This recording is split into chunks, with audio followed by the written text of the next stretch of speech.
Howdy, y'all, and welcome back. After over 30 years of shooting AR platform, I finally had my very first AR squib. So let's talk about squibs. What is a squib? It's a fun word to say, right? A squib is when the primer is ignited, but there is either no powder or not enough powder charge inside of the case to push the bullet all the way out of the barrel, and the bullet ends up lodged in the barrel. Let's take a quick look at these components to maybe get a better idea if you're not super familiar with what I'm talking about. All right, so here are two primers. One is face up, one is face down. That's what they look like when they are outside of a case. And they slide right into that pocket right there. And once seated, they look like that. Yes, these are two different kinds of rounds, but hopefully you get the idea. All right, so your striker or firing pin or hammer, depending on the weapon, ignites the primer, and that creates an explosion. It sounds like a really loud cap gun, and that creates a pressure of its own. But it also ignites the powder inside of the case, and that pressure builds up inside the case and pushes the bullet out of the barrel, or slightly down the barrel in the case of a squib.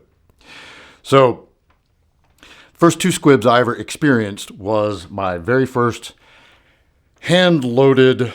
When I first got into hand loading, I loaded up a batch of 145 Colt and took them to the range and had two squibs.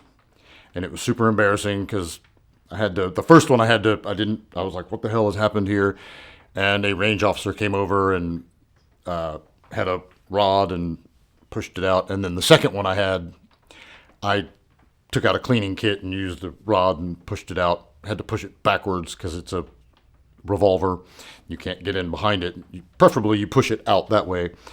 So, right, for example, there's no way to get in behind that, but with an AR, you can come in with a rod and push it out the correct way. So anyway, that was my first two. Since then, I have also experienced two other people having a squib, and both times I was able to detect it by the sound. It just doesn't sound right. And in both cases, the shooters hadn't really caught on that it was a squib, meaning they had a lodged bullet somewhere in that barrel, and they were about to pull the trigger again. And I was like, whoa, whoa, whoa, whoa, whoa, whoa, whoa. And we saved their guns. But the other day, had my first AR squib. And I wish I could give myself credit and be like, oh, I totally caught it in the moment and knew what was going on. I didn't.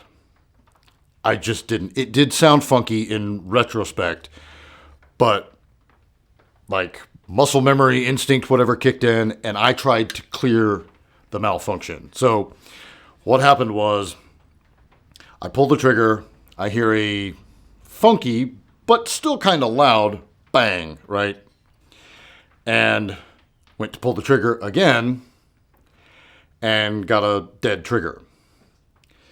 So I just instinctively went to rack the charging handle to try to get the gun back in operation. And when I did, the case came out with no bullet in it, right? The expended case came out and powder like fell out of the gun, and I felt it on my arm. And I was like, well, that was weird. But it was the last round in the magazine. So when I yanked the charging handle back, it actually locked it back open, right? Because the magazine was still in. So what I was trying to do was recharge the gun, right? So if it wasn't the last round in the magazine, I would have racked a fresh round in, pulled the trigger, and the gun would have blown up because there was a bullet about halfway down the barrel. So if you get super lucky, it might squib into like right, just barely into the, or like past the chamber, and it might not let you chamber another round in behind it. In my case, it definitely would have, because the bullet was like halfway down the barrel. So if there was another round in there, I would have racked it in and gone kaboom. And so, yeah, if you're not familiar with the physics, if there's a bullet stuck in your barrel and you try to send another bullet down it, it's bad. You can Google like squib accident or whatever, and there will be pictures. It's bad. And like I say, I wish that I could be like, oh yeah, man, I know what I'm doing, and I caught it and could totally tell. And this time I didn't. I just didn't. It did sound funky in retrospect, but I went to just clear that. I was going to keep going. And I got lucky that it was the last round in the magazine. And I thought, yeah, okay. That gave me pause to then go,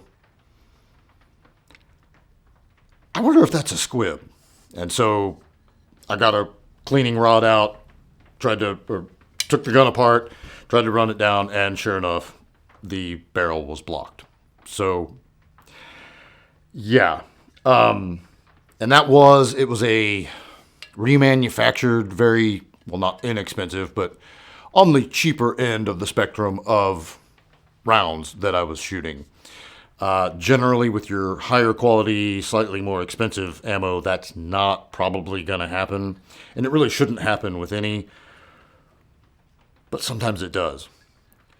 So the only advice I can give, what is the takeaway from this, is just when you are shooting, try to always be right in the moment. Don't have your head stuck in that bad shot you made a second ago, and don't be thinking about the next thing you're going to do in the sequence or the stage that you're on, or the getting to the end of the magazine or finishing the cylinder. Try to just really pay attention to each trigger press, even if you're kind of running quickly, because you may or may not be able to see your rounds making impact on the target. And the only way you're going to know that you squibbed is the feel and sound. I should have known better, and I just didn't catch it. So this doesn't come up very often. Like I said, I can think of 5 that I have incurred, and 2 were completely my own fault. That first batch that I took to the range, my first hand-loaded batch, I just didn't put any powder. And I didn't have my quality control dialed in for my hand-loading process. And so somehow I put primers in all the cases, and then I went through and I was putting the powder. I don't know how I did it, but I managed. So since then, I developed a much more foolproof system of hand loading, and I haven't had that problem since in almost 16 years.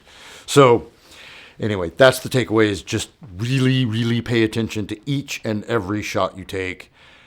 Listen and feel, and if it feels funky at all, stop what you're doing, remove the magazine, clear the weapon, and then maybe disassemble and try sliding.